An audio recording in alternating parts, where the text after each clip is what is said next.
Hello and welcome to the EXP Required podcast where we talk about Final Fantasy and other things. I am Jack and I'm joined by Mol. How are you doing, Mol? I'm not too bad today, Jack. It's lighter in the evenings now and I'm very excited to not be wandering around in the dark after 4:30. The spring is finally sprung and that means that my mood is elevated, which only puts me in a better position to talk about something that I've been looking forward to talking about with you for quite some time now. Yes, we've teased this one as well. Yeah, it's an interesting thing. We are going to talk today about the behemoth that is Final Fantasy XIV, are we not? This one's going to be a bit of a strange episode as well, because unlike all of our previous episodes, only one of us actually knows what they're talking about this time.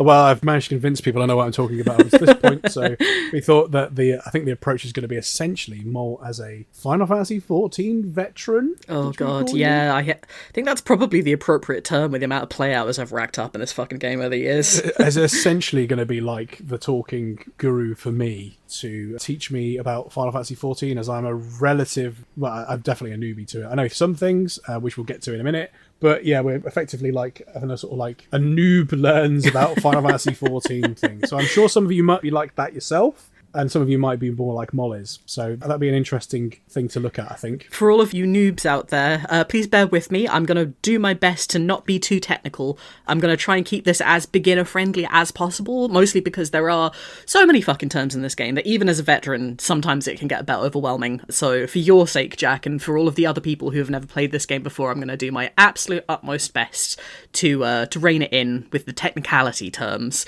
But it is going to still probably be information overload, so I'm just going to get my apology out to you now. Very sorry for what I'm about to do to you. Oh god, that sounds worse than it is. It probably does sound worse than it is. I mean, to be fair, I will probably reel you in if there's anything that I think is what the fuck are you talking about.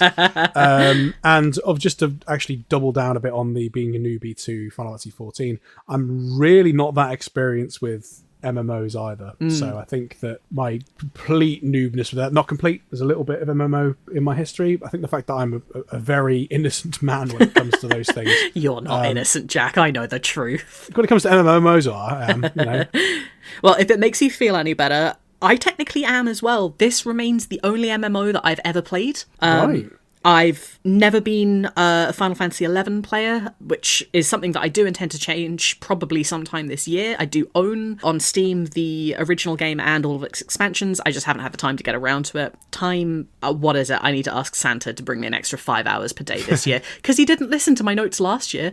But I never played World of Warcraft. I never played EverQuest. Was RuneScape? Yeah, RuneScape. See, I'm even struggling to think of other MMOs at this point. The point I was going to make is I played a bit of RuneScape back in the day, but I like to the point where it was a friend came over I had and we play it at the weekend for a bit and mine some adamantium and stuff like that. It wasn't too, to the point where I was paying for it and becoming a member and paying for player versus player servers or anything like that. It was just a bit of fun.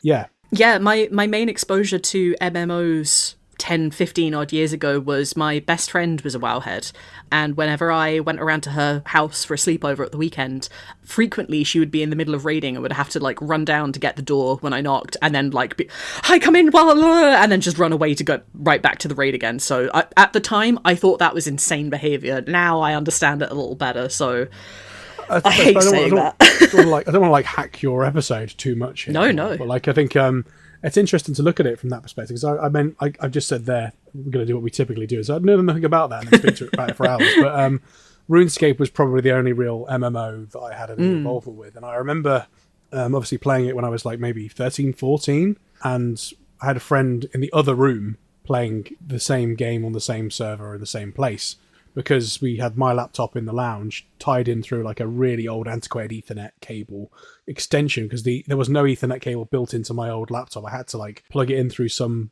weird output thing we had, which is crazy.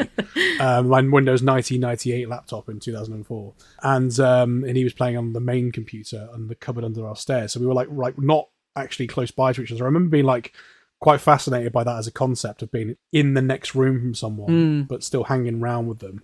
Which is quite a peculiar thing. Obviously, I didn't quite have the LAN party thing that I know a lot of people had until I did a bit of that later, where you'd have like drag your old desktop around and... Yeah, 3 or 4 people within the same room. Yeah, no, that was the thing. It's probably a bit broader than the online thing, because you could sort of effectively play like local multiplayer and stuff like that. But it was definitely the first time where I remember thinking, no, Mum, I can't pause this game.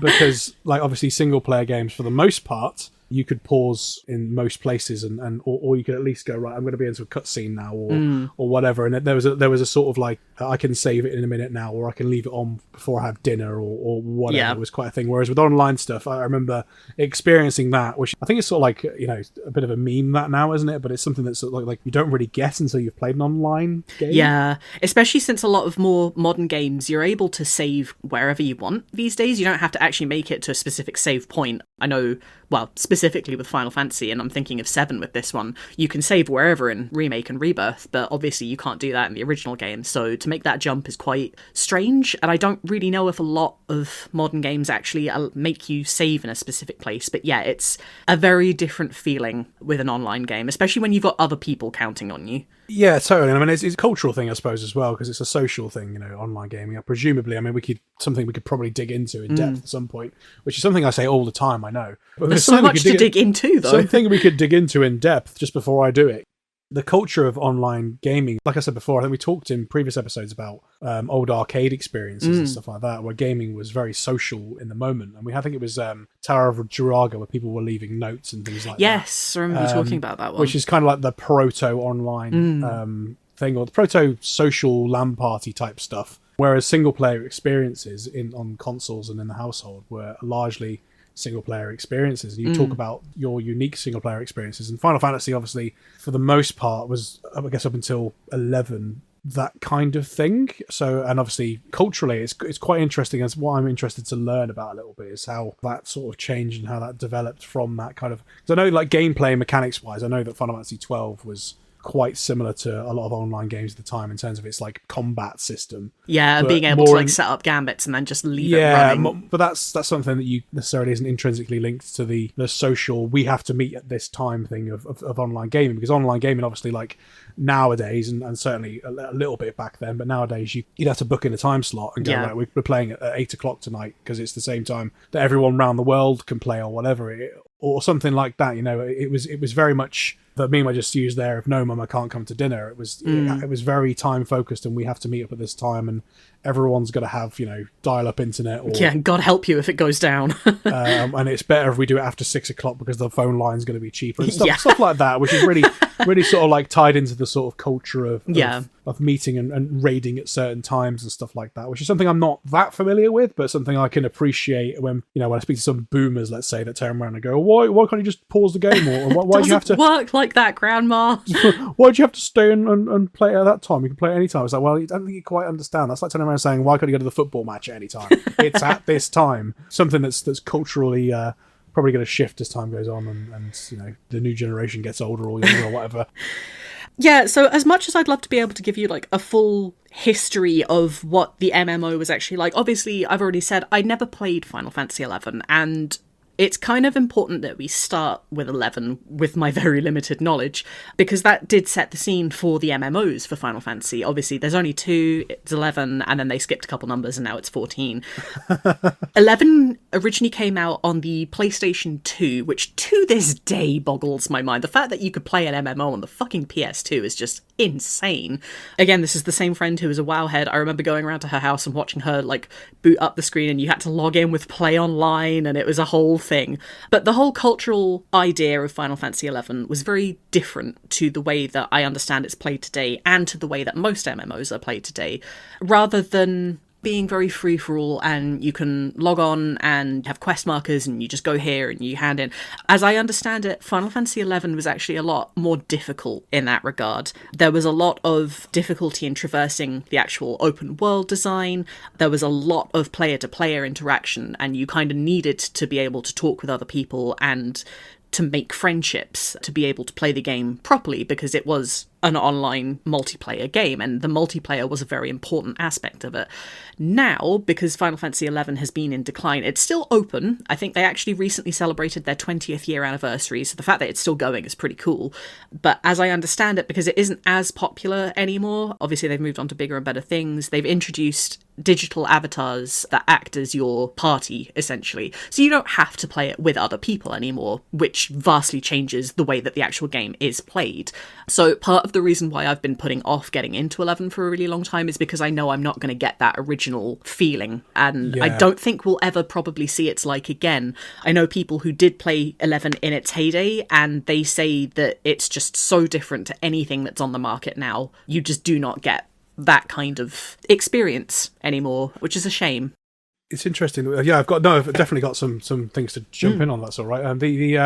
I remember this being talked about, and I remember being frustrated at the time because of my, I guess, collectathon things being in order type brain of being frustrated. I mean, I talked before about how I was frustrated I didn't have a box version of Final Fantasy III for years because it wasn't available in the Western territories, and it was a little bit annoying that I didn't have a PS2, but I didn't have like the online capabilities of it. I didn't have the buying power to pay for any online subscriptions or whatever, for any of this stuff. And even if it was relatively cheap at the time, for a 13, 14-year-old kid, that would have probably been most of my hobby money. £1 million, well, yeah, but I mean, I'm sure I would have managed to convince my parents I wanted to do it, but considering the fact that it was only one of many interests, it was something that put me off it. And it was frustrating that it was 11 and not Final Fantasy Online, and then I thought part of me was tempted to just buy 11 so it was on my shelf.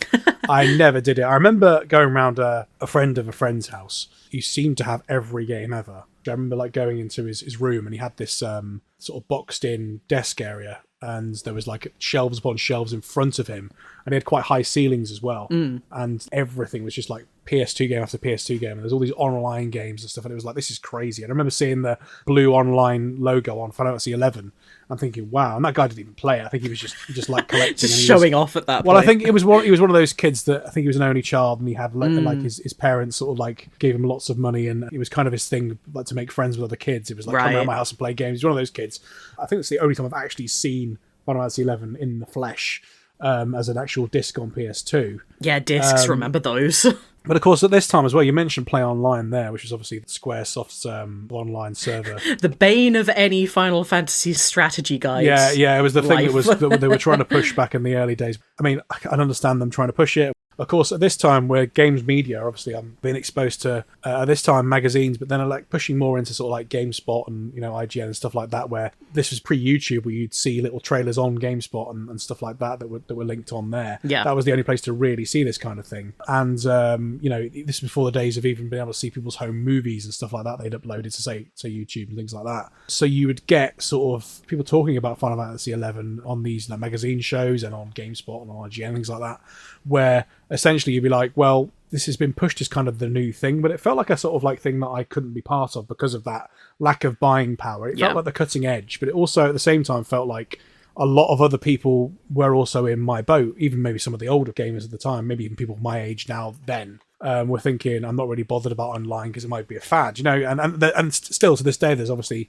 service games are a big part of the industry, but there are definitely a flavour for single player experiences to be had. I remember this being a big deal, and I do also remember thinking, because I love Final Fantasy, it's cool that Final Fantasy's got some skin in the game, because of course at the time everyone was pushing for online capabilities on their systems, and it was a new, fresh, an exciting thing I couldn't be part of, effectively, I think I'd say. Personally, at the time I thought it would die a death. Obviously, how wrong was I? It's become its own completely cultural place where people hang out and make friends, which is really, really cool. But I still, like you, I don't know very much about Final Fantasy XI other than the fact that it was... Then it exists. then it exists, and that there was that logo of the blue logo-y type thing on a PS2 games.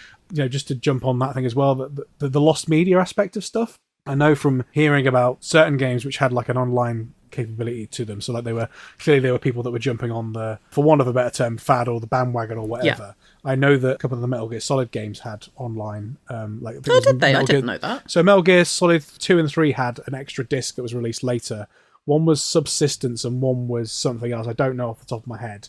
But I know there was a Metal Gear Solid online thing, and you can't play it anymore as far as I'm aware. Right. And I'm sure there were other things like that where, you know, certain games were throwing a little bit of skin in the game for it, and they weren't concerned about necessarily at the time game preservation, where you could go on and play that thing again. I know that we mentioned RuneScape there briefly. There's been, in recent years, there's been like a revival of the old RuneScape classic, because people want to play that same experience or very similar experience again, you know. Whereas I'm assuming there's probably lots of online game lost media. Oh, big time. I mean, people can't access anymore, you know. That doesn't even begin to talk about things like seasonal events and, you know, time-limited things. I know, especially with the mobile gacha market, it's a really big thing. You know, when is end of service going to be? When is the game's end of life going to be? This isn't just related to Final Fantasy. This is across franchises and medias all over the world, which is a real shame. And considering that Final Fantasy XI came out originally in 2002, yeah, you're right, that wasn't really a thing that people were concerned about back then.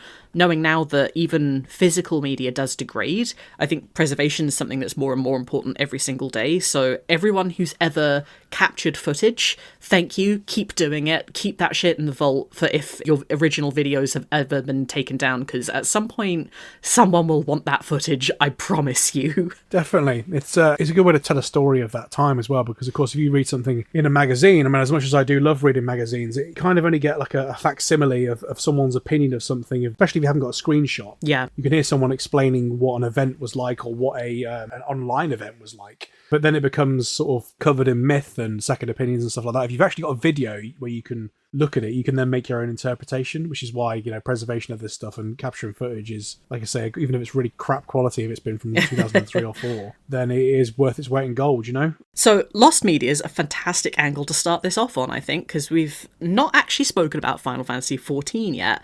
Now, Final Fantasy XI, obviously, first MMO, did a fantastic job. It did so well that the people behind Final Fantasy XI, or the people behind Square Enix, were like, you know what, this did so well, we want to do another one. So they did. This was Final Fantasy XIV in its original incarnation. Now, Final Fantasy XIV in its original incarnation cannot be played. Technically it can. I hear some of you saying in the audience, you need a very specific set of parameters to be able to do that, including the physical media disc, as I understand, and it's a local server type thing. There is no interaction, it's nothing like the original game, and you can only view the server in a specific time period. You cannot play the original game anymore, let's just leave it at that. Final Fantasy XIV was originally meant to be a spiritual successor of sorts to Final Fantasy XI, not a direct sequel. Having said that, a lot of things were very, very similar. So you had your 3 starting areas, you have your 5 races, which looked pretty much identical, right down to the, you know, you have a tall character, you have a short character, you have a cat character. These races are identical to the ones in 11, they just have different names. There was also plenty of reused mobs and assets, as I understand it. For the most part, you know, it's very similar. They knew what they were doing, they just wanted to do it again. This was a problem. Because Final Fantasy XI came out in 2002, and Final Fantasy XIV originally came out 2010, that's a fair amount of time for the market to have shifted, and the market had very much shifted. World of Warcraft was huge in this time period, and sure, you kind of get the sense, or at least we did back in the day, of the people that played World of Warcraft were the biggest nerds you've ever heard of, but they were still paying with their wallets. They were still able to dictate what they enjoyed and pay more for things that they wanted and pay nothing for things that they didn't want. By doing exactly the same things as 11, which by all accounts was functional but still relatively clunky and quite slow to play, they were not doing themselves any favours whatsoever. There is a fantastic little documentary out there by a YouTube channel of the name NoClip. It's a 3-part series which documents the rise and mostly the fall of Final Fantasy XIV, the 1.0 version. It's a fantastic documentary. I highly recommend that everyone who's interested in games preservation history and just games history in general go and watch it. It features interviews with people on the development team and looks at just the overall history and what went wrong. Safe to say, the original Final Fantasy XIV fucking flopped. So fucking hard. Yes. I know my best friend at the time, the one with the PS2 and FF11, she was actually subscribed to 14 at one point. She ended up getting her money back. They refunded her, that's how bad it was. Or at least that's what she told me. Whether or not she was telling the truth is a different matter entirely. But yeah, this game was really not doing very well. I think they, at several points, halted subscriptions in an attempt to, keep people playing. And it just wasn't sustainable. I know this is an informational graphic that I sent you, which was something that the later team actually brought on, but the polygons alone in this game were insane. Yeah. A flower pot had the same amount of polygons as a player model, and not every person's PC at the time was high-end enough to be able to play it. So, like, this game wasn't physically possible to, like, actually be played by a majority of people. Which, when you're going for a massively multiplayer online role-playing game, you want as many people as possible. Suffice to say, FF14 did so badly that they thought that Square Enix was actually going to crash and burn, like in a way that I think they probably only really thought would happen prior with the Spirits Within. Like, this is Spirits Within level of badness for the company. Yeah. And in an attempt to fix this problem, they brought in a whole bunch of new people. One of these people is Naoki Yoshida. He's now the executive producer and director of the current day Final Fantasy XIV. He had a lot of experience with playing MMOs in his youth. He saw what was going wrong and he went, look, I'll try and fix this. I'll do my best. The man did a very, very good job. He introduced quite a lot to the game. I believe he introduced an end game. They changed the way that the battle system started to be to make it fun and actually playable, but it wasn't enough, essentially. This game was doomed to fail from the start. So Yoshida went to the board of directors and went, hey, can I blow up the game? And they went, what? And he went, no. We'll work on Final Fantasy XIV 2 at the same time while we continue this story, and then when we get to the end of this story, we'll blow up the world, and then we'll just start again. So these people were creating a game concurrently while trying to fix an old piece of shit that they knew they were going to blow up. And I know this is insane. Like, I don't think anything has ever been done like this before or after in gaming history, and it's still talked about today. And I think it's probably still important to talk about, because who blows up a game and works on another one at the same time just so that the company doesn't explode? It's insane, right? Where Enix, yeah. Yeah. That's interesting, that, because you're essentially like flogging a dead horse, aren't you? Mm-hmm. I mean, that's a horrible expression if you think about it, the implications of that particular expression. But yeah, it is. Like, you're sort of like going, this is going to fail, but we need to cash in on it as it goes. Yeah. And to be fair, you need to tide someone over with something that's not as good. Exactly. Because you don't want them to leave and not come back at all. And not come back. How long was the timeline of all this stuff then? Because obviously Yoshi P, isn't it, you mentioned there? Yes. I know he's instrumental in stuff and he's well regarded. Yes, and for very good reason. I'm not entirely sure. I think if this was released in 2010 originally, I think this went until either 2011 or 2012. So ultimately the original version of FF14 was only on the market for like 1, maybe 2 years tops before they blew it up. It wasn't very long at all. Part of the reason why all this is still important is because everything that happened within the game is actually still connected to the very beginning of the story now.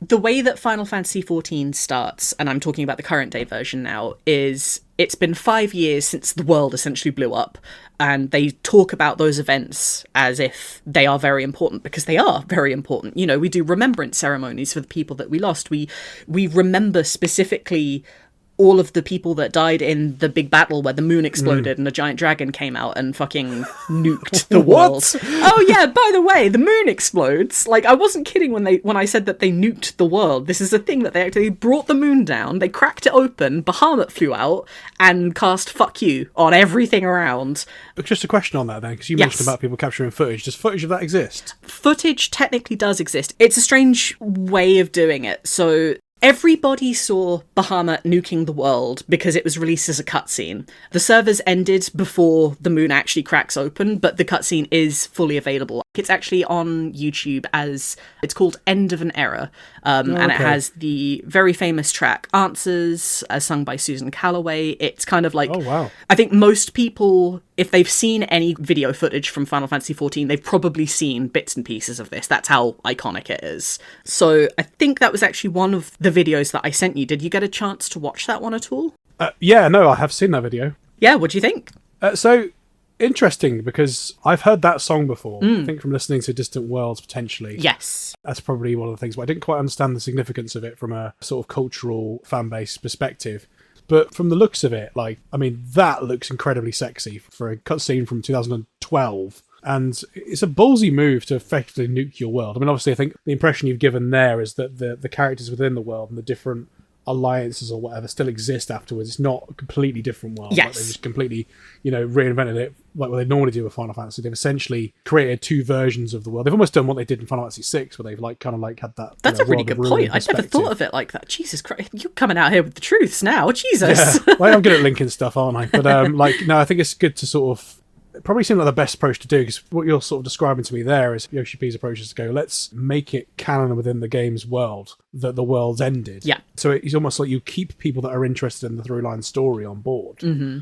And then get on board people that want to play a legitimately better game. Yes. Or certainly easy to play game. And there were people that did enjoy Legacy. Probably not a huge amount of them. But I mean, to this day, the poor man is still asked, are we ever going to get like a classic Final Fantasy XIV version?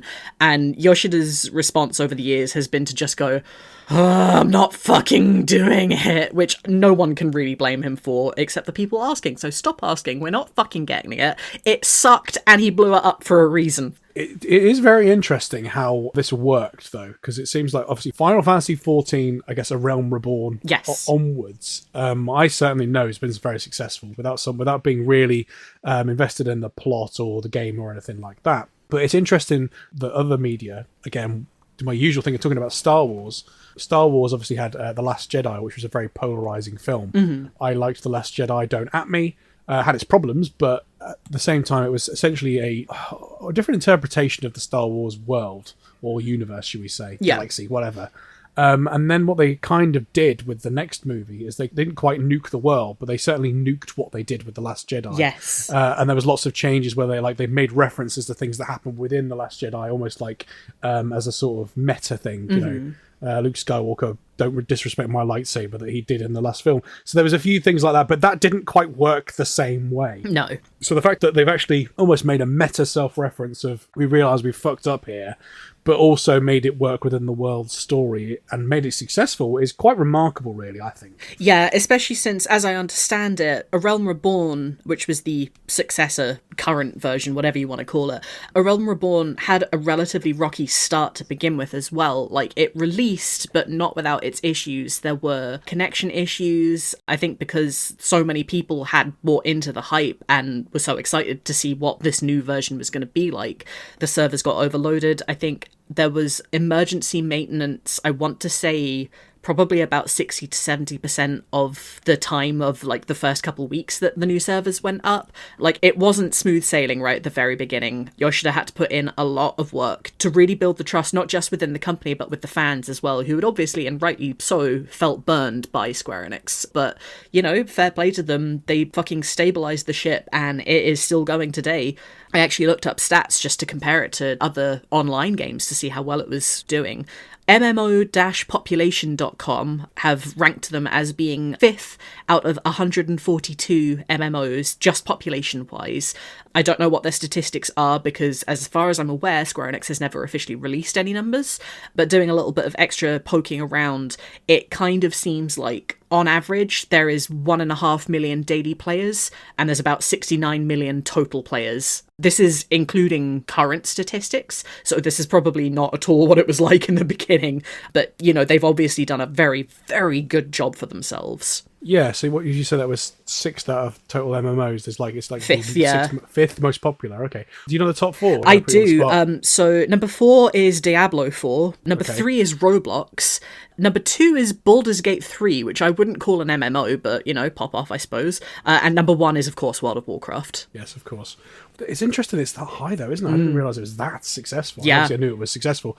I know this is supposedly the most successful Final Fantasy product ever made. Is that right, financially? Financially, I don't know. I think part of that is because Square Enix just doesn't release their financials the way that other companies do. Of course not. Well, yeah, why would they? But I wouldn't be surprised, considering it's been going on for 12 years now since its reinception. It's stabilised enough. It's now on its 5th expansion with a £8 to £9 monthly subscription. I assume they're probably doing pretty well in the financials range. And I guess as well, it depends on what you measure success as, doesn't it? Exactly. You know, cultural significance, things like that. If you've got a game that's effectively had version 1 and then 4 or 5 different expansions on top of it, you could argue it's the biggest part of the franchise as well from its number of titles, because I think that's more than the compilation as well. Oh, I think so, yeah. Or at least as many as the compilation of Final Fantasy VII's got. Now, the bonkersest thing about 14 to me is that it's still... Bonkersest. Yeah, I know, I'm just inventing words out here. It's still technically considered very niche within Final Fantasy. I know the event that we first met at, the Final Fantasy Union pub quiz, of the people that I met there, like, people had played all sorts of Final Fantasy games, you know, the older ones, the newer ones, all of them, whatever. Only a handful of them had actually played 14. Most of them had heard about it, but not a huge amount of them had ever really played it for themselves. And that kind of ranged from, I started it, but I wasn't invested, or I just don't have a monthly sub money, or, you know, whatever. There were various reasons for it, but it is still technically niche in the Final Fantasy world, which is just weird to me. Maybe I'm just saying that because I've put like 8 years of my life into this fucking game, but yeah, I can't imagine a world where this doesn't stand on its own two legs comparative to other titles.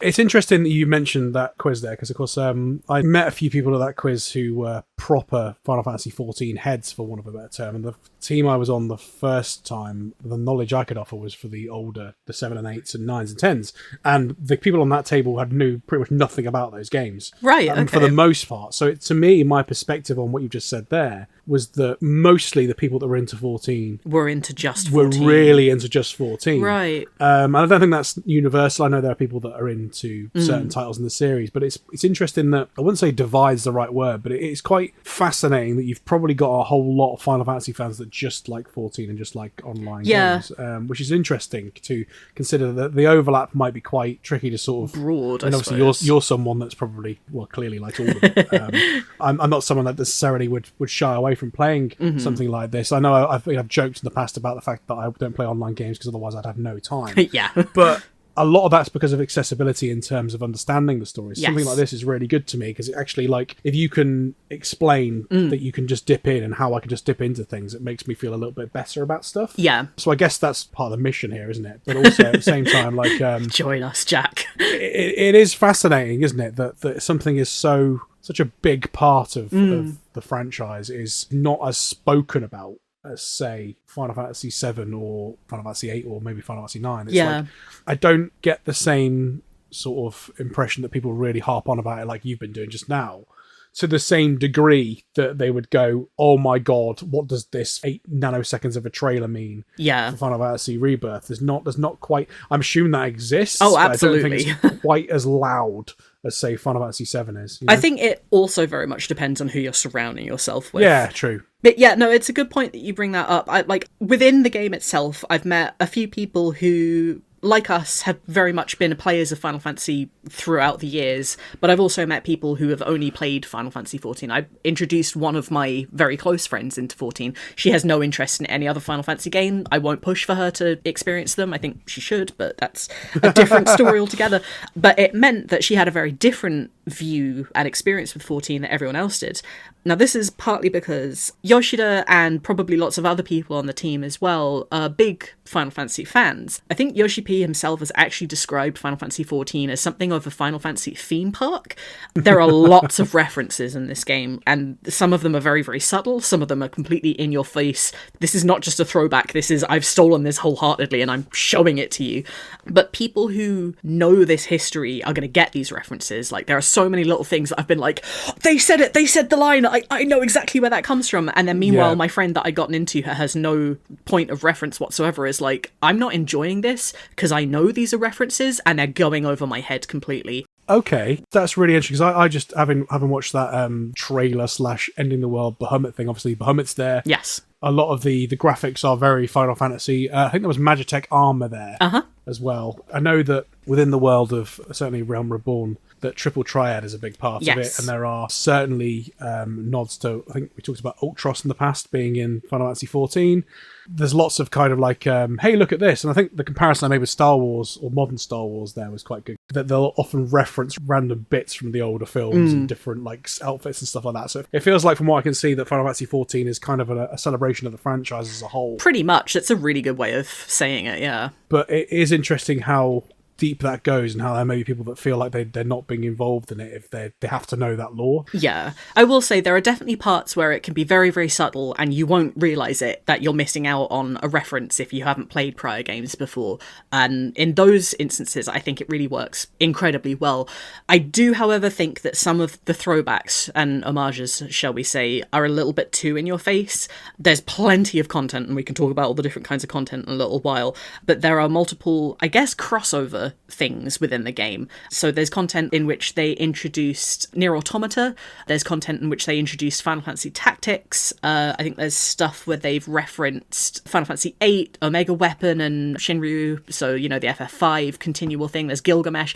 All of these things are so blatantly overt that if you don't understand the source material, like, they've written them into their own canon, which is fantastic, and I think for the most part they've actually done a really, really good job, but if you don't understand exactly where they're coming from, it can just drag on and feel very, very dry. Yeah, which is something that the trap that Marvel with their movies has fallen into as well, where essentially, like, you know, I've been using that as a frame of reference, where I was always someone that was crying out for continuity back in the day, and music, you know, even with gaming and stuff like that, I like when things are referenced. Yes. And to me, it feels like the world building of talking about something that happened before is one, it's a good nod to the fan base, but it's also a really sort of healthy way of doing things. When it gets to the point where that's your major selling point, though, it can become very, very difficult and overwhelming, where I'm like, I don't know where to jump into this story at. Big time. Without feeling like I need to, like, read 15 books and watch 2 TV series and translate an anime or learn a different language before I can understand it and appreciate it properly. It's a really hard... It's a hard line to walk, yeah.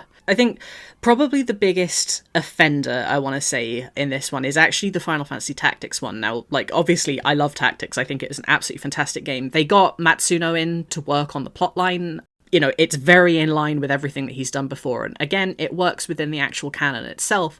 But if you don't understand who these characters are going into it, and if you don't understand or care about the locations, a lot of it, I've heard, has been very, very dry. Like, why should I care about, you know, the politics mirroring something from a completely fucking different game that I don't care about, that I've never played before? Why should I pay attention to any of this? Because it does drag on. I mean, it's Matsuno. It's not that it drags on, but it's very particular in its ways, I suppose. Well, its storytelling's very political. Yes. Or I guess geopolitical, you could call it. Whereas some of the other Final Fantasy games are more, it's good versus evil. Yeah. And their perspective is, you know, you do get that political thing in there, but it's kind of the characters you're playing as are the ones that are good, and the evil is the thing that you're vanquishing. You know, it's they're kind of two storytelling methods that don't necessarily gel well together unless you're really clever with it. And something that's, I think where that kind of storytelling, or I guess world building, is done really well, and I've mentioned Stargate before lots of times on the podcast,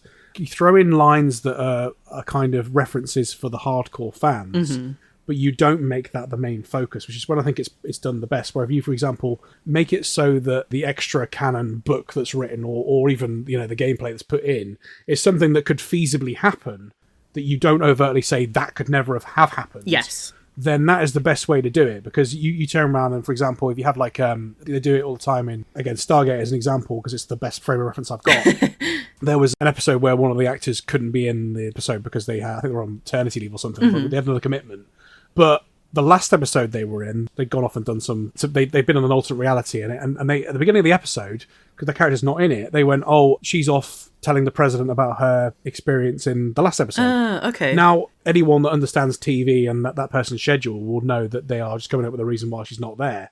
But they've given a nod to the fan base. This person's not here within the story. And it actually makes sense that she's off talking to the president. Now, if someone wants to go and write a little fanfic or whatever like that, or put it in that effectively that's what she was doing and talking to someone, then that's fine. But then to jump in onto the fact that, like, maybe through a next scene later, didn't explain conversation with the president would have been complete bollocks. Yeah. So it's like, it's a really tricky, you know, I'm not saying I'm someone that could necessarily write this way. And it's probably, once you open the can of worms, it's really difficult to sort of keep a lid on it. Because some people love that. They love digging for sort of gold nuggets and trying to work out whether this stuff works and putting it all together and seeing if the world has any plot holes and stuff in it or any contradictions. But yeah, when you get into that place where it's like people are looking for that through line, it can become quite dangerous, where you sort of get a bit lost. You know? big time. I will say, as far as extra materials, there's not really all that many of them for Final Fantasy XIV. There are a couple of lore books, which is probably where people are going to be trawling for those continuity errors. And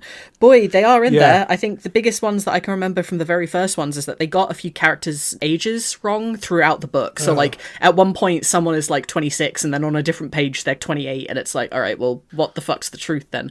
But the only other extra content that's actually out there is a collection of short stories, which don't impact the world at all. They're not, like, they're an additional fun thing that you can read, but you don't have to read them and do your homework before playing the game. You can just play the game, which is so refreshing as someone who used to be very, very into Dragon Age, and there were how many novels and there were how many comics, and there were also extra TV series, like, and they were all kind of necessary to understand what the next big game was going to be about, and it pissed me off so much.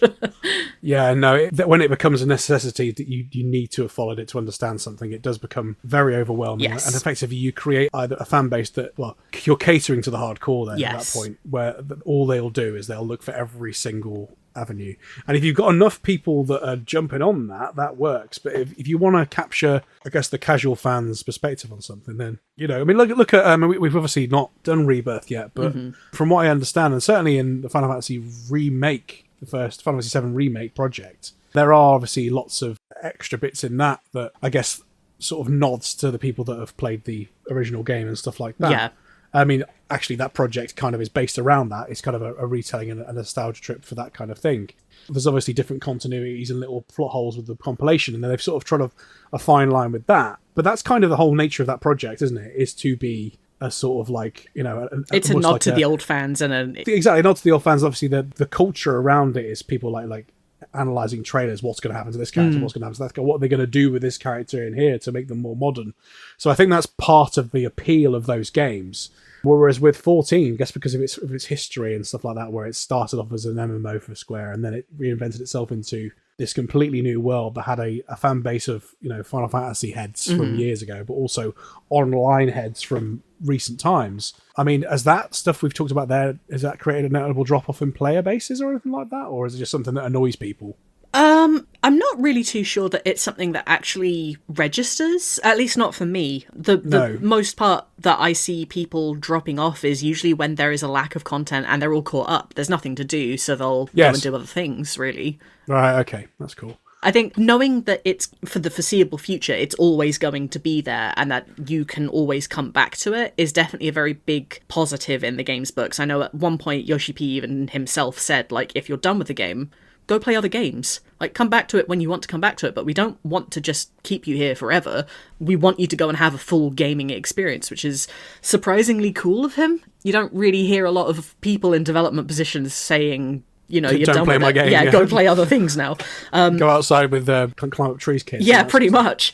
So I've always really quite respected that side of things from him. I mean, that was something that was said years ago at this point, so whether or not that's still his stance is very much up for debate, but it's something that he has gone on record as saying before. So yeah, I reckon the only real decline that I tend to see is either when people aren't enjoying themselves or if they're just caught up and they don't want to keep playing, which is completely fair.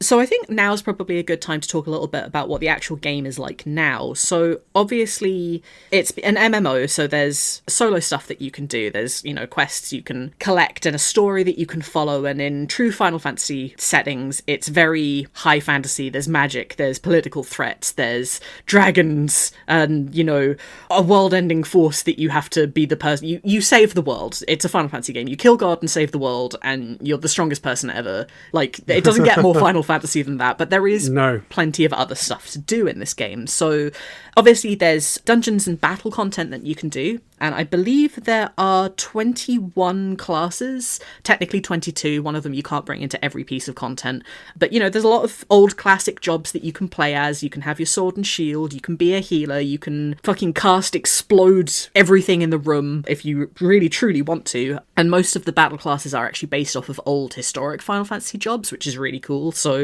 there's Blue Mage, there's Pictomancer, like Realm Painter, there's Sage, there's Ninja. Throw out a couple. I'll see if there's... Can you cast Magic Missile at the darkness? You cannot cast magic missile at the darkness. That's a little bit too D&D, Sorry, I'm afraid. that's a little bit of a deep cut there. Are there dragoons? There are dragoons. That's my main class, so shout course out it all is. my dragoon mains, us fucking floor tanks. So, okay, I guess I'll get into the nitty gritty of it then. Can you, because again, I've never played WoW, but I know people talked about like level 65 Yes. and the expansions and shit like that. If you were to play as another character, do you have to, I take it you have to start again as that new character? You do not. You can play Well- every single role on a single character if you so choose. Ooh, that's interesting. Yes. So you can effectively like change race halfway through or change whatever halfway through. Race, you can do with a special potion of change your race, but yeah, any class that you play, you can pick up and drop at will. I think the only thing that you need to do is actually be holding the primary weapon or tool if you're a crafter or a gatherer. But yeah, I have every single battle class unlocked and almost at max. Don't at me, I'm taking a little break at the moment. I've had other things to play. Yeah, it's my fault. The essentially it's similar to your Final Fantasy III, Final Fantasy V job system thing then of like changing everything on the fly, which I think is quite appealing actually to me, because obviously I get bored with certain things a certain way, which is why I think I like Final Fantasy VIII so much, because you can customize it quite well. Yes, that makes sense. You know, I want to play this a slightly different way now. I'm bored of fucking just, harping on a certain way. And I think why, a game like Final Fantasy VII is so appealing is essentially that game's battle system. It grows quite well. Obviously, it is really customizable. And, you get to a point where it will throw more materia combos through weapons at you, and you can customize it quite a lot. Yes. And then MMOs like, obviously, for example, RuneScape we mentioned and World of Warcraft, from what I understand, they lock you into playing as the same character and stuff like that. You can change your equipment and look slightly different and whatever, but at the same time, it's like, well, actually, I've already locked into doing things a certain way. Now I want to do something different, but actually, like, if I do that, then the kind of trade-off is that I've got to start all the way at the beginning.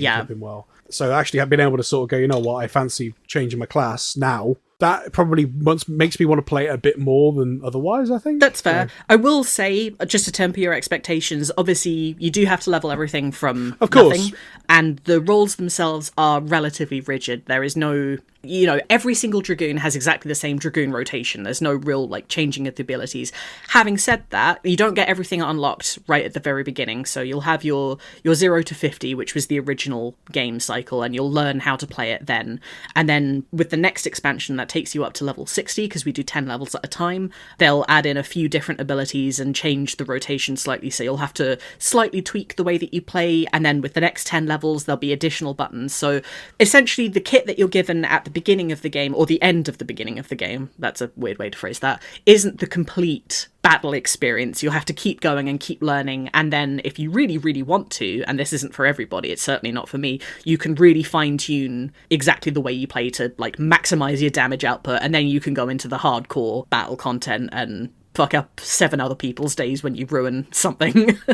But is there benefit to being able to change on the fly like that? Because to me, I don't, like I said at the beginning, I don't know much about this game, but I have played it very briefly. And one thing of note is that you've obviously got the gold saucer where you can play, where you first get access to triple triad. Obviously, that's the most important thing to me. But say, for example, you were playing as a Dragoon and you got to the point where you could get to the golden saucer. Don't know what but then if you were to then change to something else, would you still have access to the gold saucer? Yep, 100%. That's what I mean. Essentially, you are feasibly, you could do a quest or whatever with someone at the level you're at, and then you could go, you know what, I want to level up this job. Yes. I want to have a better turn. Flip over to it, level it up to 1 or 2 levels, and then go back to where you were. So it's much easier to go back into where you were, as opposed to going, right, I've got 2 accounts now. Oh god, account number 1's to start at level 1. I've not got access to all these goodies that I've got before. This seems to me, a much more inclusive way of doing it. Yeah, it's definitely, as a first time MMOer back in the day, there was a lot to get started with, don't get me wrong, and this was before so much extra had been added, because I started back in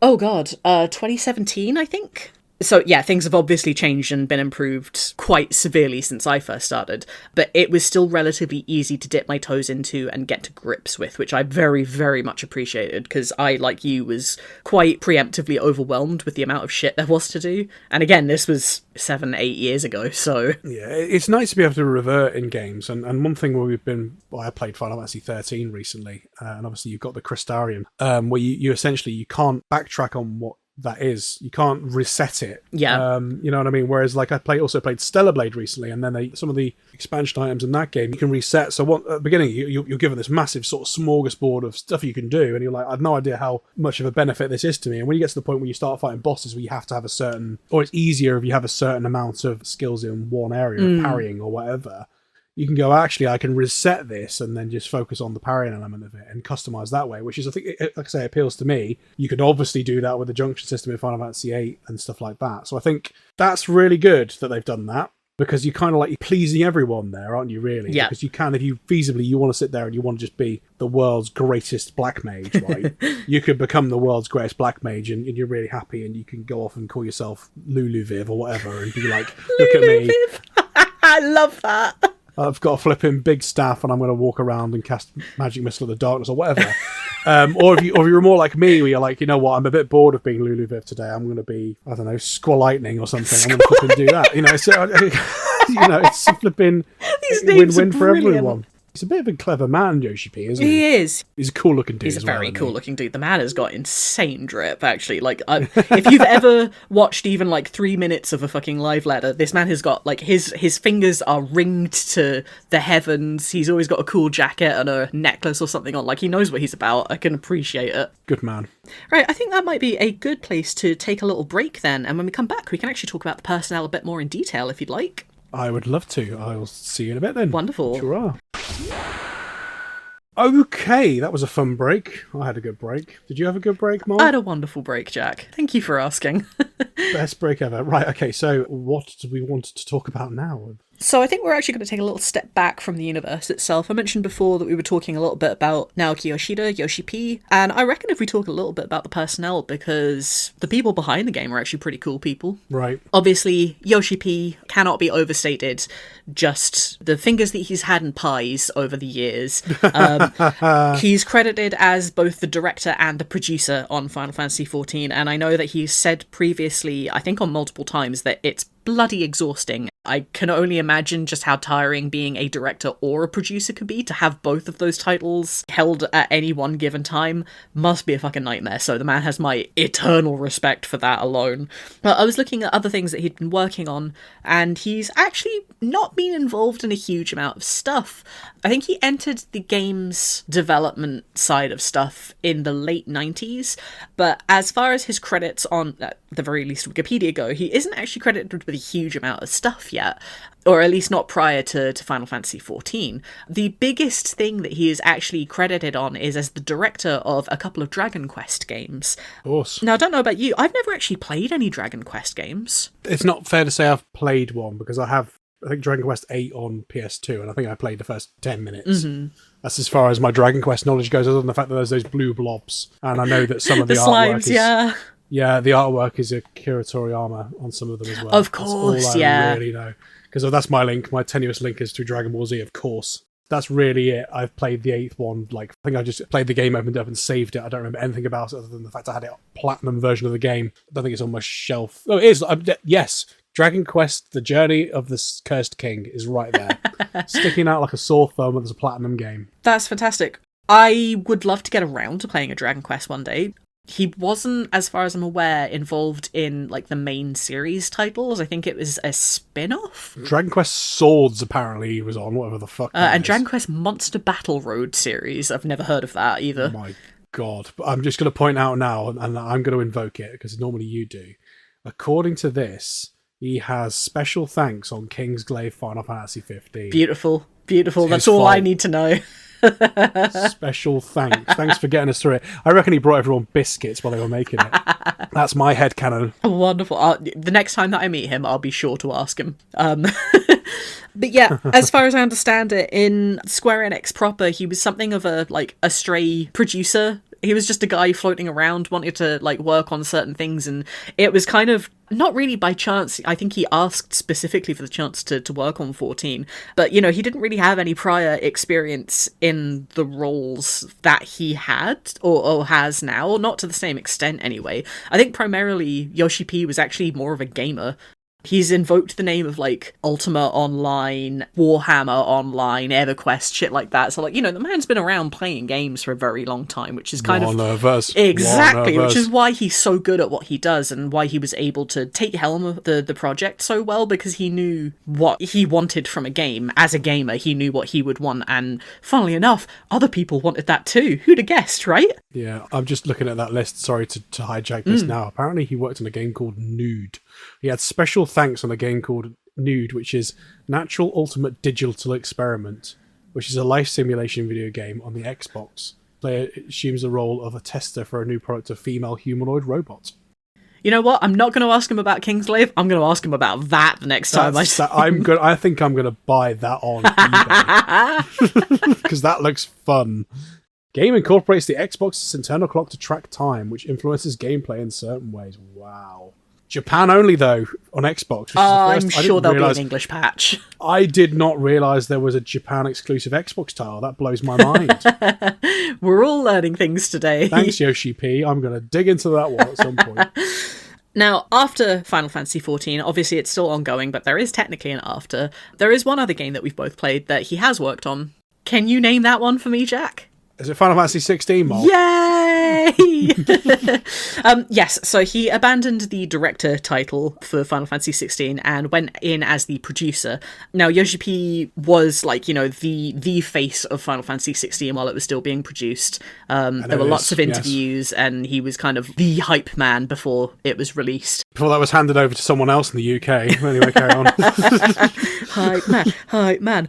I had a quick look at the other members, or some of the other core members of Creative Business Unit 3, or CBU 3, who were the people that he brought over with him from 14 to 16, because at one point during...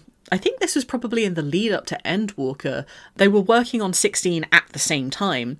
Of course they were. Now, this meant that the team was kind of essentially split. And it's not especially noticeable if you're not looking for it. But there are parts of Endwalker where you can tell, like, okay, there was maybe not as much time or energy devoted to this as there were in previous expansions. It's not an issue, like, the quality doesn't really suffer, but knowing what was going on behind the scenes, you can definitely tell. So other people that he took with him, stepping into the director role was Hiroshi Takai, who previously was the planner for the game The Bouncer. Oh, God. Ah! And previously also directed a game called The Last Remnant, which I've heard of but not played.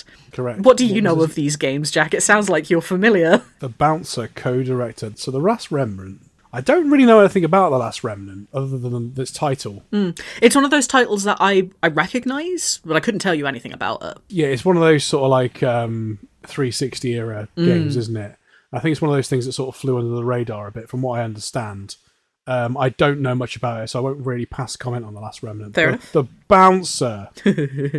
Tell me about The Bouncer, Jack. I do know a lot about The Bouncer. The Bouncer was a sort of fucking weird thing. I think it was supposed to be a launch title for the PS2. I know they hyped it up a lot around the same time they were hyping up Spirits Within. Right. And I remember seeing the admittedly beautiful Tetsuya Nomura character on the front cover. I can't remember actually the character's name now, but I remember thinking it looked a bit like Squall, and thinking, oh my God, look how amazing the graphics are on The Bouncer. And it was like, it was just like one of those other things where I can't believe I haven't got a PS2 when it came out. Yeah. It was like the next level thing. Such a huge thing. Of course, they were pushing this around the same time that, say, Final Fantasy VIII became known to me and Final Fantasy IX was coming out. So it felt like they had that kind of coherent, whatever the phrase is, where it's like that they're running at the same time. But they were then also pushing stuff on PS2 at the same time. And again, like the online gaming, I felt like it was something I couldn't experience. But The Bouncer is a game. All I know about that, my understanding was it was supposed to be a launch title for the PS2, and that never happened. It's great in concept, not that good in execution is the way I describe The Bouncer. I don't know how much of his involvement there was in that, or whether to blame him for it, whether to thank him for the good things of The Bouncer. It's definitely worth playing, Mol. Okay. I reckon we should do something on The Bouncer at some point, so you can understand the experience, shall we say. Why do I feel like if I agree to this, I'm going to get it way in over my head? That's something that we've managed to avoid talking about on this podcast thus far. Yeah, we were and always you've going to now opened that can of worms. So, yes, that's all I know about them. Slight tangent there. Of other members of the 16 team that were poached from 14, there is also Hiroshi Minagawa, who is the art director. He was also the art director for Final Fantasy Tactics and for Vagrant Story. Ooh. And worked on the UI and the web design for A Realm Reborn. There is Kazuya Takahashi, who is the character designer for 16. He was also the background designer on Final Fantasies 9 and 10, and I believe he also worked on Drakengard 1 and 2 as a slight parallel to Square Enix, I suppose. When it comes to localization, the only Michael Christopher Koji Fox is the localizer for both 16 and 14. He's also done translation work, apparently, on Final Fantasy Tactics War of the Lions, Final Fantasy 2, I believe, unless I've written that one down wrong. Oh, right. And Final Fantasy VII, Dirge of Cerberus, of all things. You've done it twice in this episode, haven't you? Like, you've just gone for 2 games that haunt my nightmares. I feel like if I turn around, you're going to be opening my door to come in and just smack me for all of these. All these games are on my shelves as well, which is always good fun, isn't it?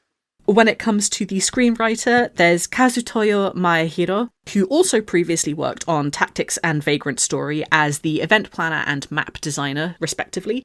Maehiro, as well as writing the script for Final Fantasy XVI, was also in charge of the main story quests for both The Realm Reborn and the first expansion, Heavensward. And if you've played those, you can see his influence in 16. He has a very distinctive style and manner of storytelling, I believe. Whether or not that's a good thing is very much up for debate. Some people enjoy it, some people don't. I think there are definitely drawbacks, but there are definitely positives as well.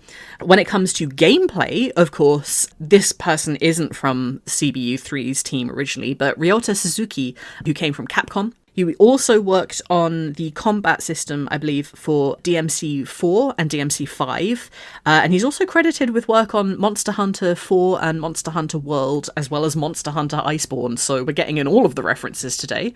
I've never actually played a Monster Hunter, have you? No, I've never played the Monster Hunter, but I played Devil May Cry. So, you know what, I'm going to say it, it's another franchise I've never actually touched. What, Devil May Cry? Yeah. Or you've never touched Devil May Cry? I've heard that Wow. I would enjoy it. You'd like Devil May Cry. Okay, right. It's yeah, I think it's worth playing at least the first Devil May Cry to understand its. Now, I do know that DMC2 is something of a meme. So there's a slight tangent. DMC is an interesting one because there are 6 Devil May Cry games essentially. Oh, I thought there were only 5. Okay. No, there's 6. You've got 1 through 5, but you've also got DMC. Which is of course. Right. So it's interesting because I've never quite finished that game, but it's one of those things where you've got 1 to 5 are in one continuity, and DMC came out after number 4. And of course, it was a real sort of like annoyance from the fan base of that game. Some horrible stuff was said, from what I understand, by certain people. I don't know, because DMC was developed by Ninja Theory in the UK. Right. Now, for all intents and purposes, it's a fantastic game. And it can be argued it is the best game in the series from a gameplay perspective, but it has nothing to do with the continuity of the other games. But what I will say is that Devil May Cry is something that's worth playing, because I think other than 2, every game in the series is brilliant. It's a really consistent series. They don't come out that often, but when they do, they are brilliant. 2 is that sort of like, the second game in the series is either the best one or the worst one. But I think I would recommend that. Have you got a PS4? No. I think you may be able to get it on PC, but here's a question for you, by the way. When you play games on PC, do you use a controller? Depends. Some games I'll use a controller, some I'll use a keyboard and mouse for. I don't know that you can get the Devil May Cry games on PC, I think. Okay. Well, I'll have to look into that then, because I think you now might be the 3rd or 4th person that's ever told me that definitively I will enjoy these games. You'll enjoy Devil May Cry. They're great fun. They are some of the best games. Okay, I'll hold you to that. The final person on my CBU3 list here is the composer, who I'm sure I've spoken about before. This would be Masayoshi Soken. Fantastic composer. I know a lot of people who hadn't played 14 before were quite worried about the true departure of Uematsu from the series. Now, previously, of course, we had Final Fantasy XV, which had Yoko Shimomura in the composer's role.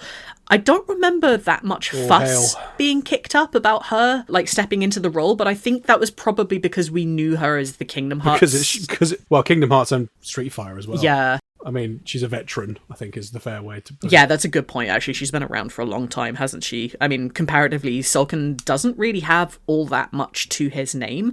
The biggest titles that I'd found that he worked on, he's done sound design and editing work on a few different games. I know, again, Drakengard's 2 and 3 he's been involved in, but he's also worked on Dawn of Mana, which I haven't played. I'm not sure if you have, but also the Mario Sports Mix, which is just the most delightful little addition.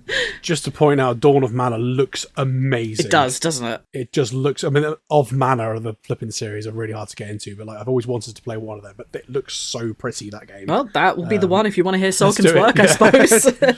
Yeah, it's interesting with the soundtrack side of stuff, because, I mean, I know Nobuo Uematsu, like, his work is fabulous. There's some magic to it, but I don't think there's been a bad Final Fantasy composer. I think there's a merit in all of the games. Again, my only real opinions about the Final Fantasy soundtracks being quote unquote bad are when some of the direction's a little bit off. So for example, we said about Final Fantasy V how some of those bits of music play and don't change depending on what's happening on the back of the screen, and the fact that the victory fanfare is not in Final Fantasy XIII is still disgusting. But other than that, they rectified that after that. I think they realised that's going to appear when you've got to have that stupid, one. Yeah. That's like, why would you do that? But other than that, no, I think that all of the Final Fantasy music, I think it's fair to say that it's all great. Yes. There are some tracks that are a bit, not as good as other ones, but I think that when I go to like a Final Fantasy Distant Worlds concert, I'm not, sitting there thinking, oh god, this isn't a Uematsu piece. Why am I listening to it? I'm intrigued about the whole thing, Yeah, that's good. I know previously I've spoken on our Final Fantasy XVI episode actually about how I thought Sulkin's work was relatively weak comparatively, and I still stand by that. I think Sulkin's work on 16 was good.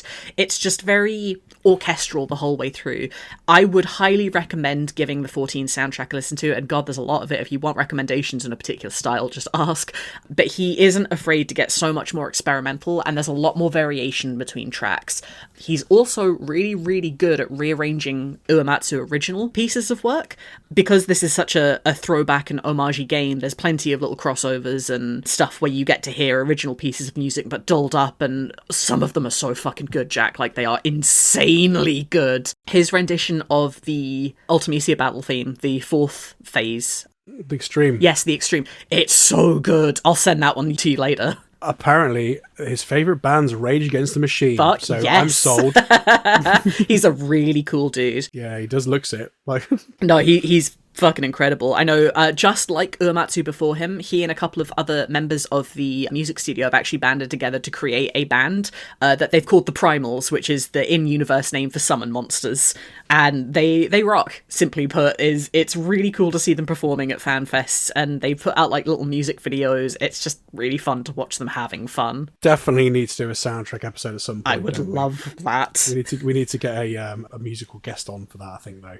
I liked the work in 16. I mean, I think there's not that much that stands out, though, to me. Yes. Like, I think the main sort of battle theme that plays is quite good. And all of the sort of... I think the diversity in the icon battles was really good. There's some dubstep in fucking 16 in the Titan at one. one point. The Titan one made me laugh so hard because I think the Titan fight in 14 is when you really start to hear that side of stuff from Sulkin as well. And it's just like, oh, he knows what he's about. Like, I like that. That stood out to me. But I think there's not that much of it that really stands out to me. It's quite... Most of the music in that game's relatively generic. Yeah.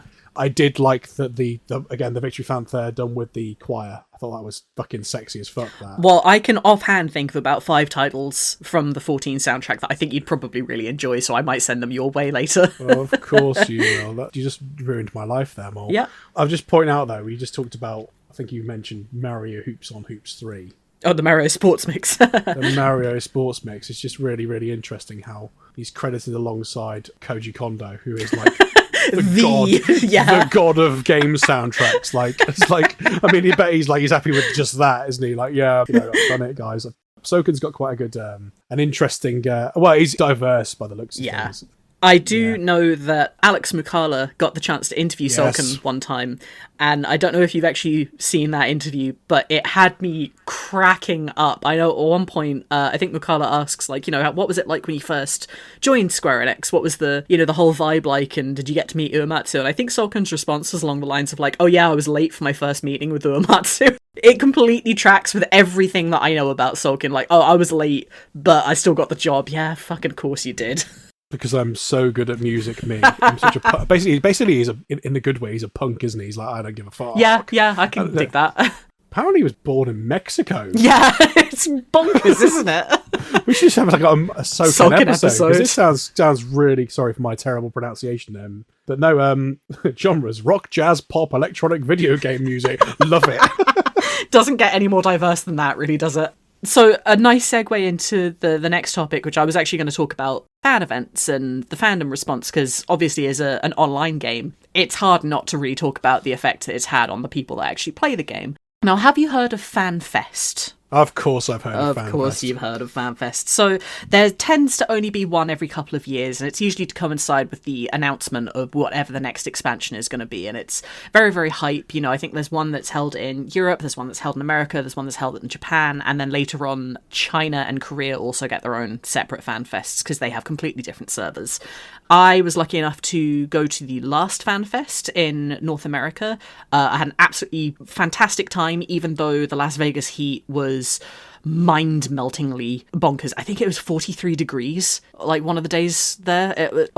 I cannot in good conscience recommend that anyone goes to Las Vegas in the middle of July. I'll say it like that. But the previous FanFest was held during COVID years. Now, obviously, this was a time when social distancing was still very, very big, and I think a lot of very big events had been outright cancelled. They only did, as far as I'm aware, the one FanFest prior. I know there was one in the Excel Centre in 22 or 23. It would have been the only one that they did then, because they were planning to do... No, you're right. I'm getting... it's been so fucking long, I can't remember times. Yes, you're completely right, and I didn't get the chance to go to that one, and I'm eternally devastated.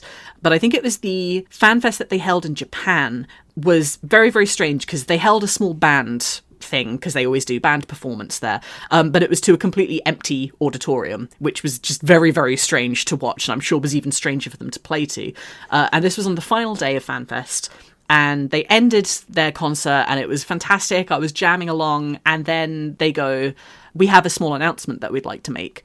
And they told us right at the very end of FanFest that Sulkin had actually been diagnosed with cancer during his time working on, I believe it was Shadowbringers. And this was something that, like, no one had heard of. It took us all very, very much by surprise. And I think it was to the point where they said during that entire performance, Sulkin was actually still wearing a wig because of the chemotherapy that he'd undergone. I think some of the most powerful music that he'd written for one patch, which, like, that overall patch brought people to tears anyway because it was so emotionally harrowing, and the music was just the cherry on top. But as far as I understand it, Sulkin actually wrote a lot of that music while he was in hospital because he didn't want to let the team down and he didn't want to focus on being ill. And I think Yoshi P even said, like, you know, we went to him in hospital and were like, "You don't have to do this." And Sulkin was like, "I want to." Yeah. So his tenacity and spirit of will as just a human being is something that I don't think is something that everyone should strive for, because if you're sick, you know, you're sick. However, I very, very much respect him for continuing to work and continuing to be positive, and I'm very glad that he's still with us. It gets you through health issues, that, because that's something that I'll weigh in a little bit. It's just a tricky one, because you shouldn't encourage people or shouldn't put expectation on people that aren't well to overwork on something push else. Themselves.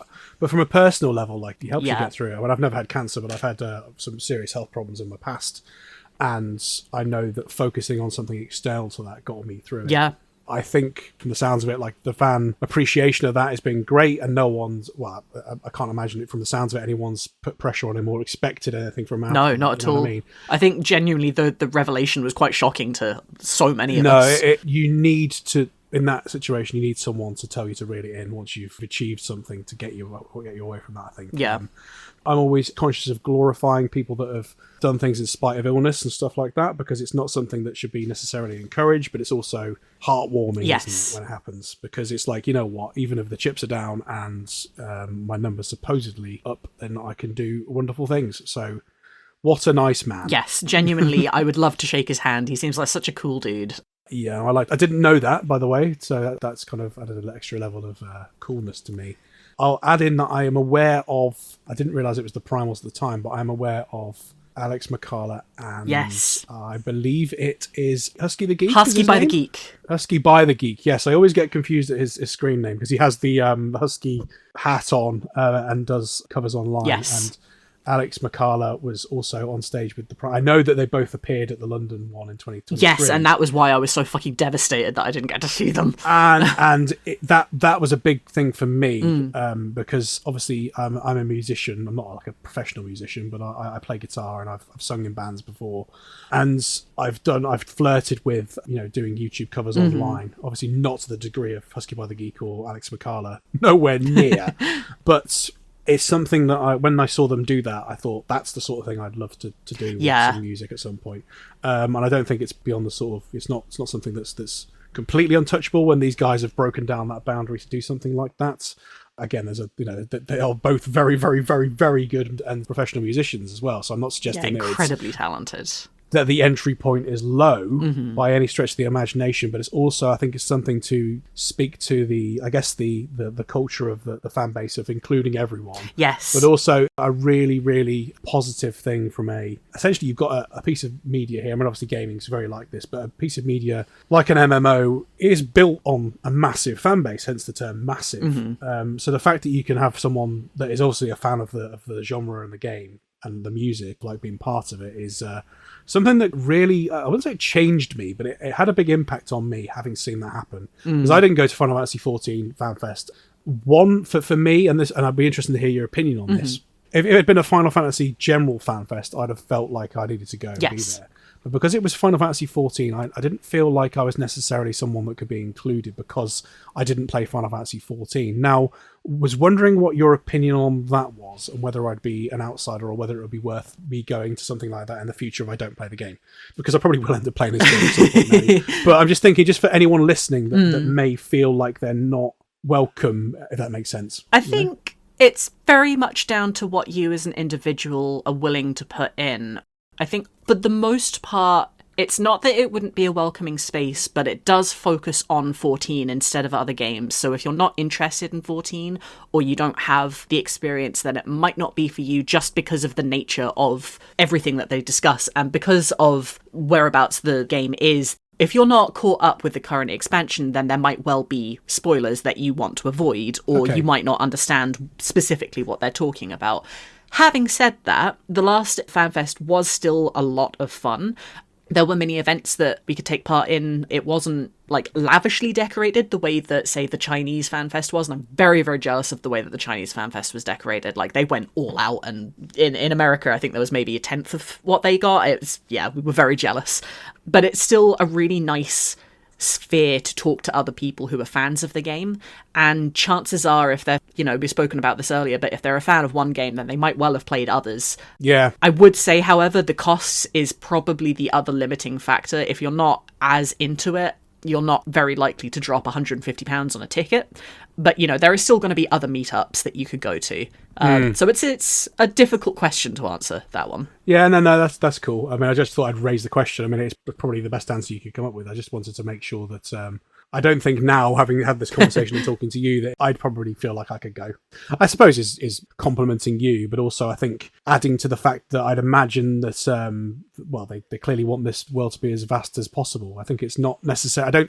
I don't get a gatekeeping sense from it. No, I just get a sense that it'd be good to know. I mean, that's what we're trying to do with this episode, isn't it? Really, we're trying to sort of people in. I know you've all heard the meme line, people, but there is more to it than that. I promise. Yeah, I think it. Hopefully, we have some kind of impact on that. Using that sort of analogy of the fact that you're a total nerd when it comes to this game, and I'm a newbie. That's the nicest thing you've ever said to me, Jack. It is so nice, isn't it? But I want to get into it, but I also want to sort of make sure that I use my time correctly, as opposed to sort of like trying to sort of catch up. Yes, it's a tricky one, isn't it? When we talk about, I guess, slightly tangentially, the culture of gaming of the backlog. The ever-increasing backlog that people bring into games of I can hear the voices. I can hear them.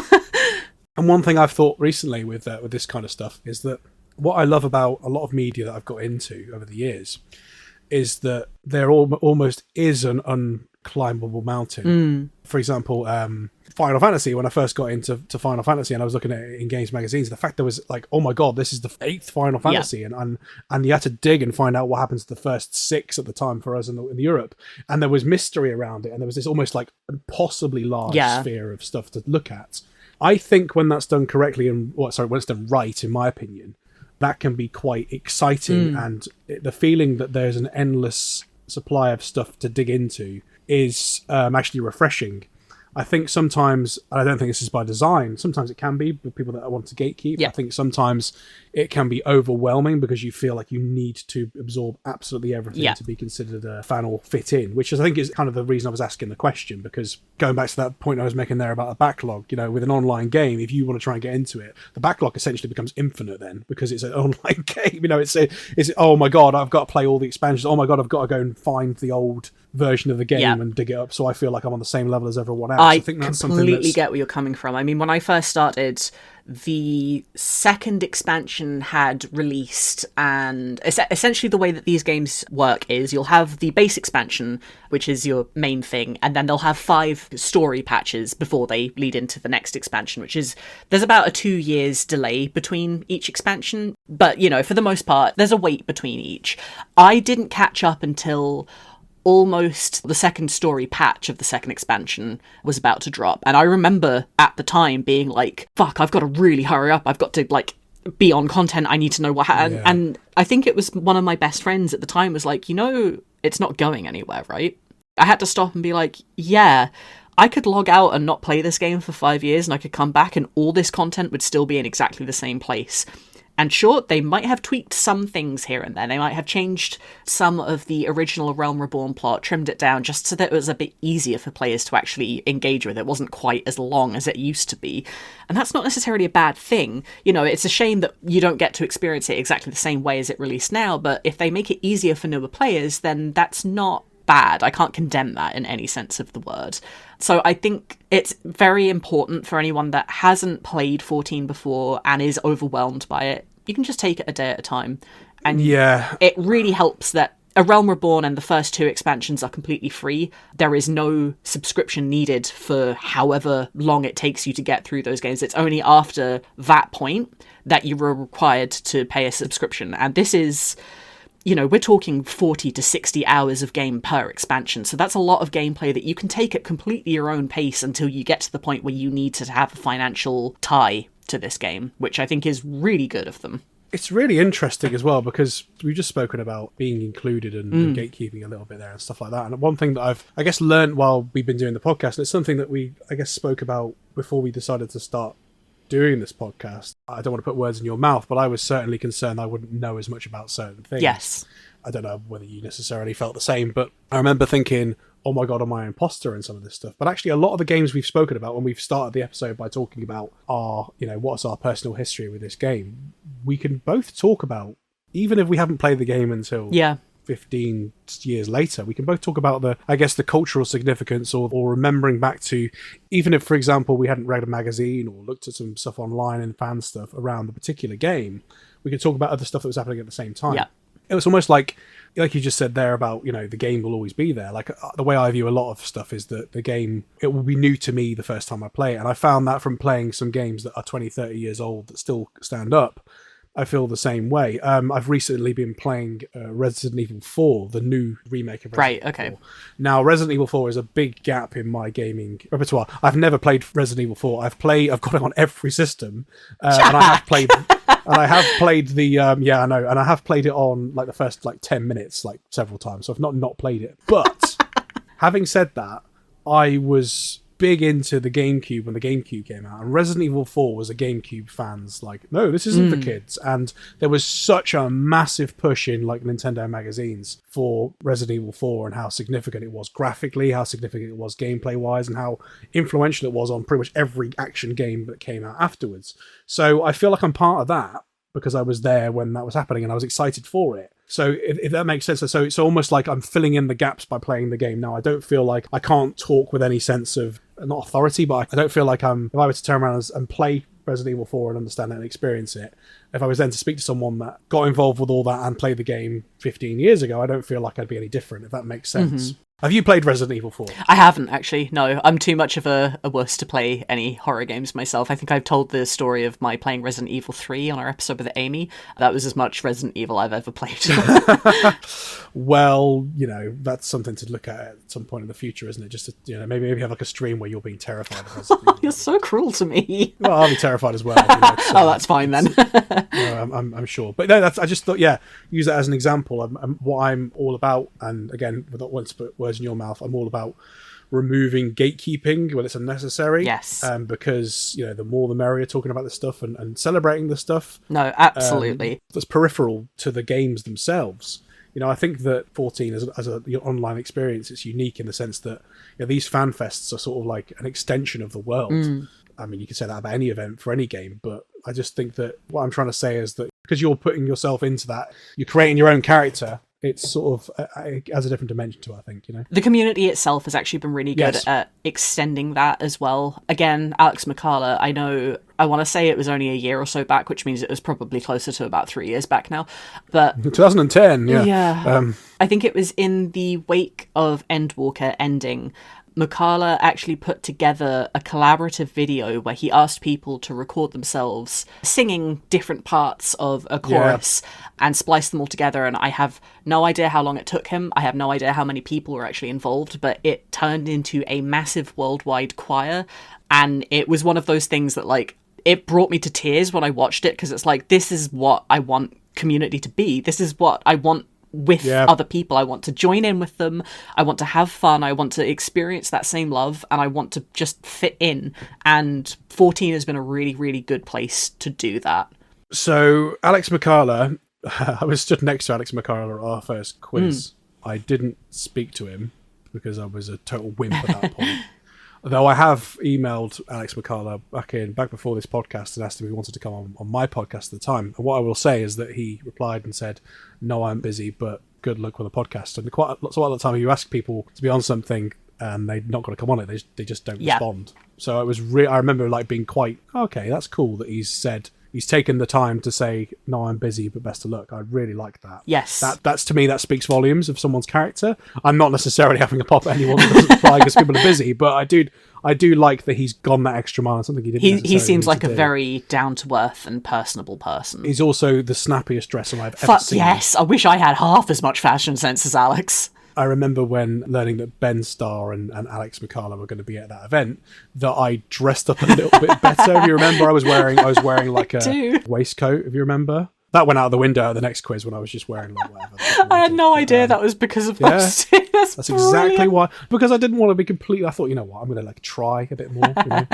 No, that's really and at that point, I seem to remember that Ben was wearing a jumper with a hole in it. So I thought, Ben Starr, man of the people. Yeah, totally. Maybe he saw Alex and was like, I can't compete with that. I've got to do my own thing. But no, I think that it's wonderful to see somebody that's obviously successul. Like we've got to stand into the Alex section. Obviously, I wanted to talk about him for a while actually, but I do know that on YouTube, I mean, it's talking about the being involved and stuff like that. I think he's got a couple of YouTube channels. I know that he's got the main music channel where he sits there in his snappy dressing, slapping his bass and, getting funky with it. But he's also got like tutorials on how to do this stuff. Oh, that's really cool. As well, there's loads of tutorials, and it's something that I've like very briefly dipped into at one point on another channel. Like I say, I was looking at some of that music stuff, and the problem I've got is that my production skills are dreadful, and that's an art unto itself. So I can play pretty well and I can sing well. So I would say that I can collab with people. Yeah.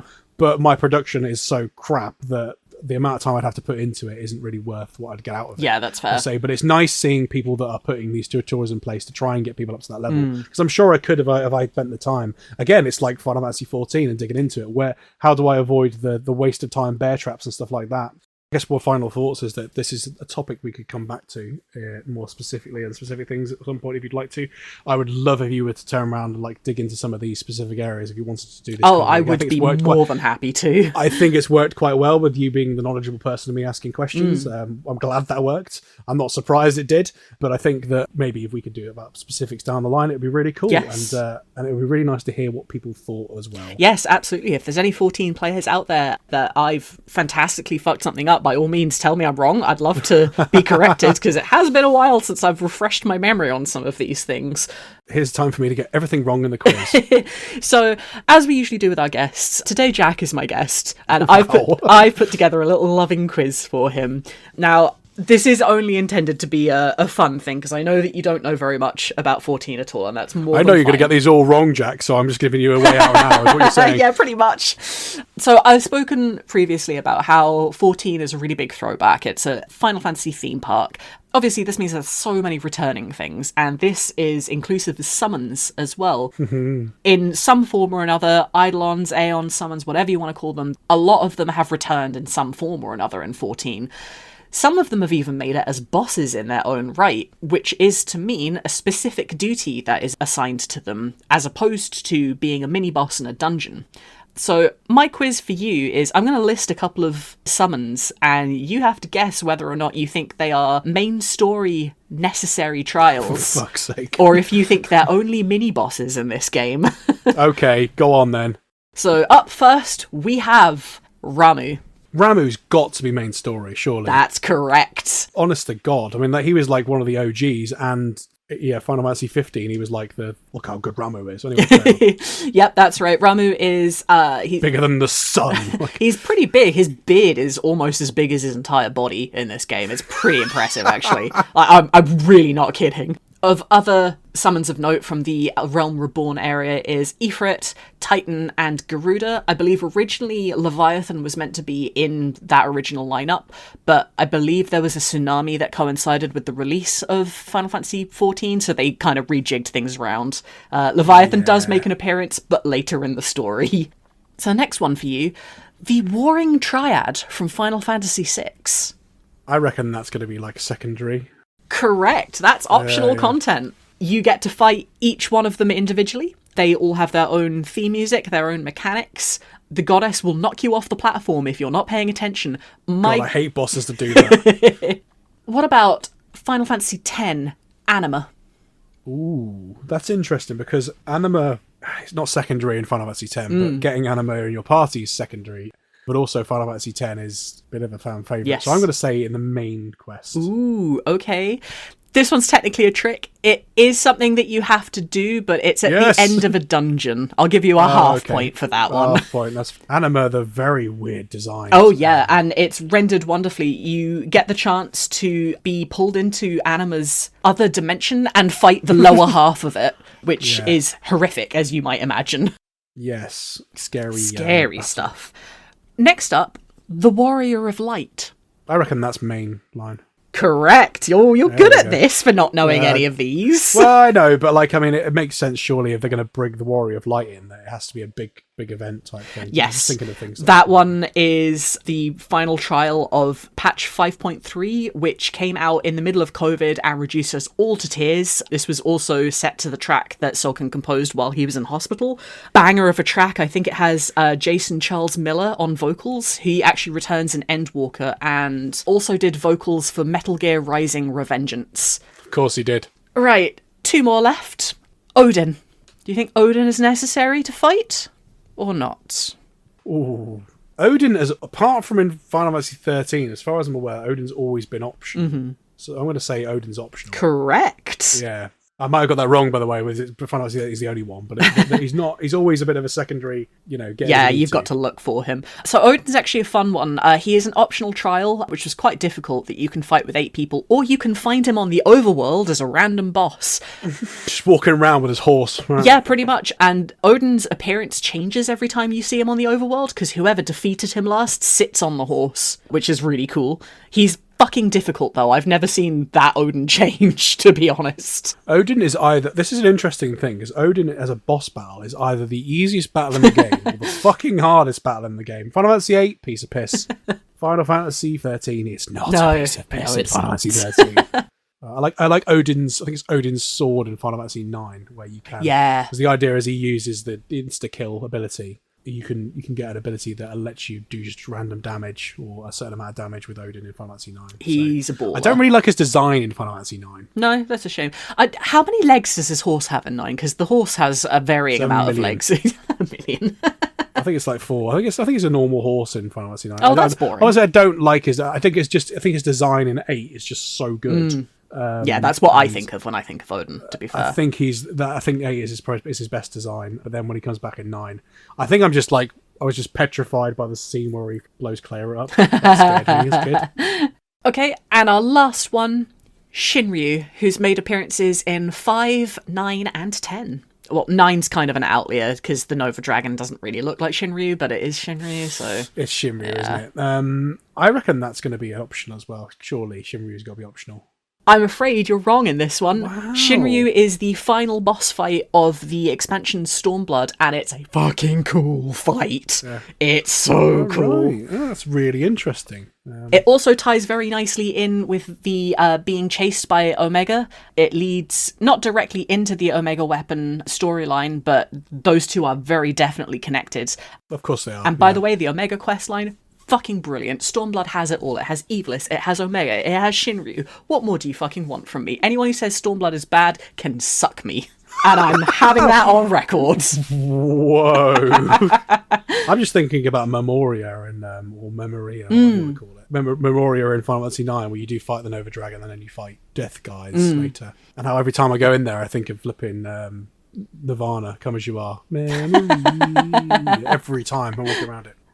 Well, congratulations, Jack. That's 4.5 points out of 6. I'm sure everyone else has got that as well. I feel better than I thought. For guessing, that's pretty fucking good. I'm not sure I would have had exactly the same score. They also worked some of it out by what's really important in the story. Warrior of Light was obvious. But no, I think, some of it I guessed that. I should say most of it I guessed that, technically. No, I think that was fun. I think that's the first time I've been quizzed here, isn't it? Because obviously the first thing we did together was you quizzing me, yeah. I got my own back at long last. We've quizzed everyone finally. It's only taken just over a year for you to torture me.